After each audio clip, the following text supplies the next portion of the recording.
If you're an extrovert, it's pretty obvious why you would part with $246,000 when you drive the Gallardo Superleggera around.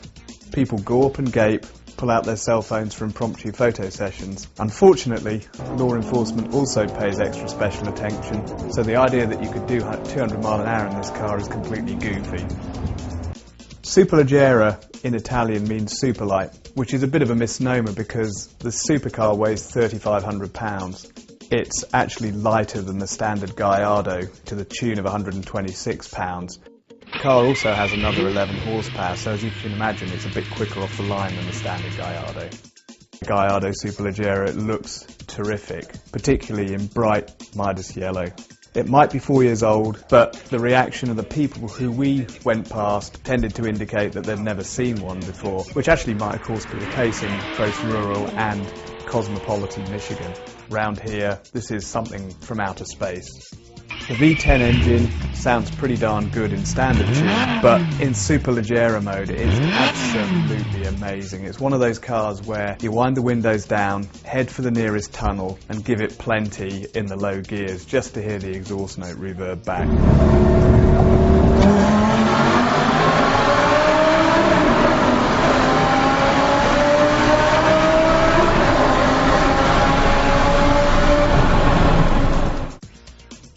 Launching the Superleggera is really simple. The car we had the E-gear transmission, which is effectively Lamborghini's automated manual. All you do, put the car in gear, switch off the stability control, engage the sport mode, release any pressure on either pedal, and then stomp on the gas. The thing will depart like a cat on a lighted range.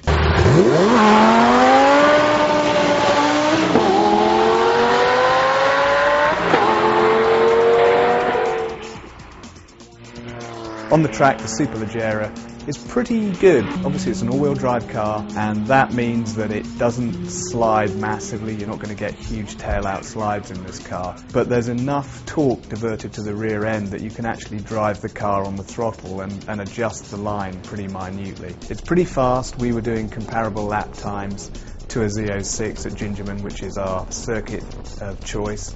The car's really fast in a straight line. It's got plenty of grip. The only thing that I don't like that much about it is that the steering's a little bit polluted because it's got the all-wheel drive system. You know, a two-wheel drive car has much more communication than this one does. The only problem we found with the Superleggera was that the brakes were terrible. They're stellar in terms of the stopping distance that you can get. We managed to achieve 0 mile an hour in 150 feet, which is pretty darn good. And out on the track they work reasonably well also.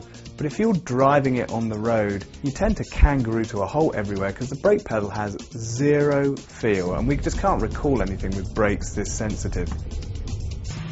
Another weak area on this car was fuel consumption, because we managed to get about 12 mpg. Then again, if you've got $246,000, gas prices aren't really an issue. Overall, Superleggera is a sensational car, but it's hugely expensive.